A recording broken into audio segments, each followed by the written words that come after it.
Welcome, in front of me is a CAT S42, and today I'll show you a couple tweaks and tricks you can do on this phone.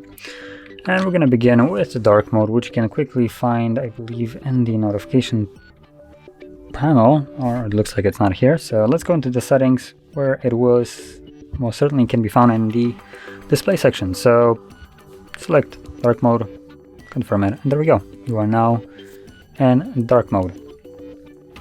So dark mode, when enabled, will also extend to default applications. As you can see, messages or dialer being affected by it, messages, your browser settings, and so on. So if you don't want to have, for instance, like dark background instead of light ones and all the applications, then well, you might not be in for the dark mode. But personally, I feel like it does do a fairly good job for it, and also during nighttime it is a little bit better to use dark mode, at least for me.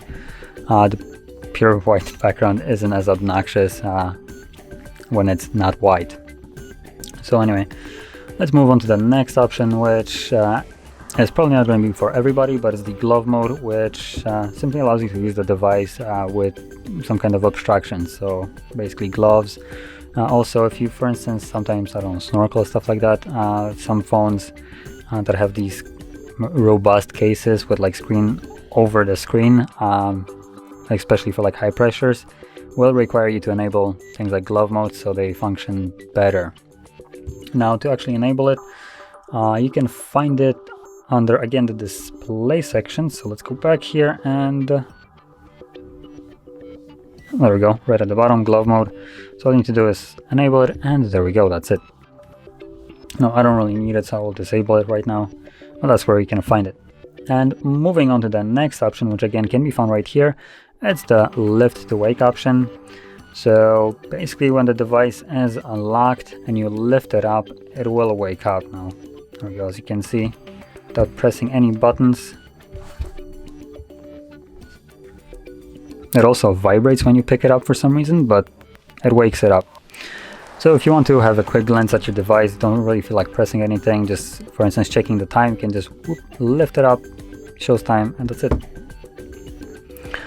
So moving on to the next option, it's going to be more for people that value privacy and security. And this is something that I actually haven't seen on any phone before, which is wipe. It wipes data when the device exceeds a set amount of failed attempts to unlock it. So if we go into settings and then security, you'll find this wipe when exceeded failed attempts, and set failed attempts is by default looks like number 5 of them. So if you fail 5 times, it just simply resets the device, and that's it. So all your data will be lost, but if you had some kind of like well, sensitive data there, then this will allow you to simply remove it quickly and, well, without any kind of worry. Now, moving on to the next option, it's going to be the gesture navigation, which will substitute the buttons at the bottom for, well, gestures.